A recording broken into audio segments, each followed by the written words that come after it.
For this video, I'm going to show you the Uber driver requirements and Lyft driver requirements to drive in Chicago. Starting off with Uber, as you can see, you must be at least 21 years of age or older and hold a valid driver's license. If you are under 21, I will give you another option a bit later in this video. In addition, as you can imagine, you need proof of work eligibility, a social security number, proof of vehicle registration, vehicle insurance, and of course, they will run a background check just to make sure in terms of your criminal background check and your driver's background check that everything looks good. Now going to the vehicle requirements for Chicago, because of course, you need a car to drive. The minimum requirements are 15-year-old vehicle or newer, 4-door vehicle, good condition with no cosmetic damage and no commercial branding. And lastly, every vehicle has to pass a vehicle inspection. Couple things I'll say. One, you can rent a car through Uber. So let's say if you don't have a car, you can rent one. Or let's say you do have a car, but for whatever reason it doesn't qualify, you can still rent a car through Uber. It depends on a bunch of different factors, but overall, I'd say you're looking at about $200 to $300 a week to rent a car through Uber. Another thing, when it comes to the vehicle inspection, you can use, let's say, a Lyft inspection for Uber and an Uber inspection for Lyft. So you can kind of swap them and go back and forth. And with that being said, let's talk about Lyft. Now, going to Lyft, I'm going to start off with the driver requirements. This is super unfortunate and very common in other areas of the country. First off, a valid driver's license you need, of course. Temporary or out-of-state licenses are also acceptable, which is good. 1 year of driving experience and be 25 years of age or older. This is super annoying, I'm not gonna lie. Let's say you're in college, let's say you're 21, for example, you can drive for Uber, but not for Lyft. But the good thing is, like I said, you can just drive for Uber, like say from 21 to 25, and then sign up for Lyft and have both on your phone, which is something I do suggest, and I will talk about that a little bit later in this video. As you can see, pass a driver screening, they will review your driving history and criminal background check. Very similar to Uber. Of course, you do need a phone as well. Now going to the vehicle requirements, and similar to Uber, you can rent a car through Lyft. Again, kind of similar quotes, about $200 to $300 a week to rent a car. So let's say if your car doesn't qualify or you don't have one, you could do this. So in terms of your vehicle requirements, 2008 or newer, at least at the exact time of this video, 4 doors, 5 to 8 seats, including the drivers. If let's say you have a typical sedan, 5 seats is fine. Of course, if you want to do, like, say, Lyft XL or do like a bigger type of ride, you need more seats. Makes sense. Valid license plate, out-of-state plates are also acceptable. And then lastly, not on the list of ineligible subcompact vehicles.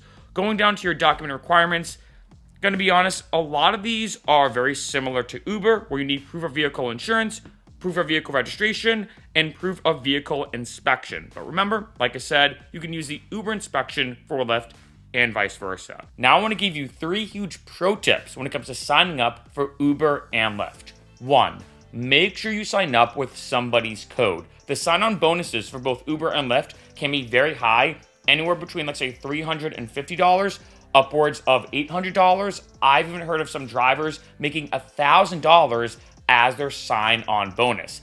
Here's the thing though, you have to use someone's referral link or their code.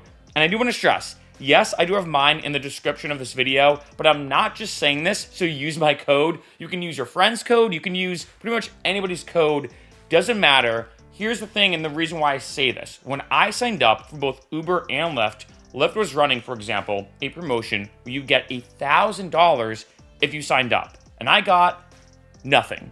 The main reason why is I literally went to Lyft.com, signed up, and I got no bonus because I didn't use someone's code. Make sure you use someone's code or referral link.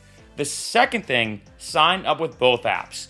I know this depends upon each area, right? Obviously, I'm talking about Chicago in this video, but I know I've heard of some drivers and some people in different areas saying, well, Uber is more popular here, or Lyft is more popular, or I've heard that Uber pays more, or I've heard that Lyft pays more. Being honest, each app can really have different bonus structures. Even let's say on a random weekend, Lyft might pay more, but maybe during the week, Uber pays more. Maybe on a random Friday night, for whatever reason, Uber just has a crazy bonus where they're paying more.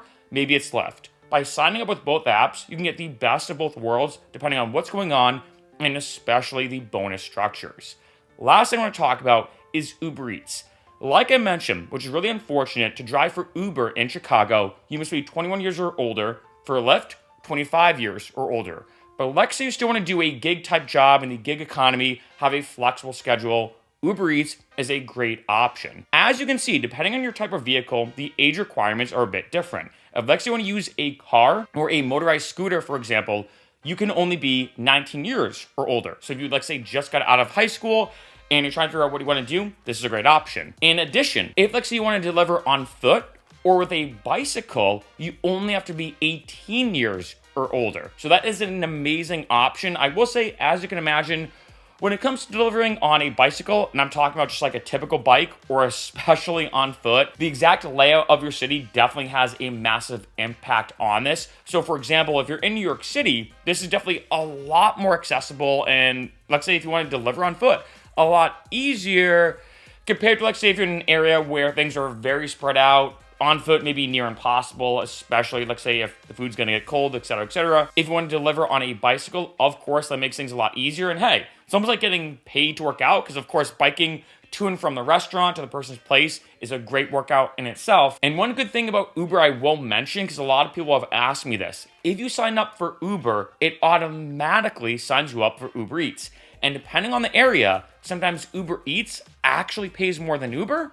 In other cases, Uber pays more than Uber Eats. I have an entire video listed below in the description talking about rideshare driving versus delivery driving, because even though you're watching this video to drive for Uber and Lyft, Uber Eats can sometimes be an amazing option. For me personally, I'm very transparent in all my videos. I hated doing delivery driving, just wasn't my thing. However, I know a lot of people who said that they love delivery driving and hated rideshare driving. Definitely depends upon the person, so Uber Eats is a great option in addition to Uber and Lyft.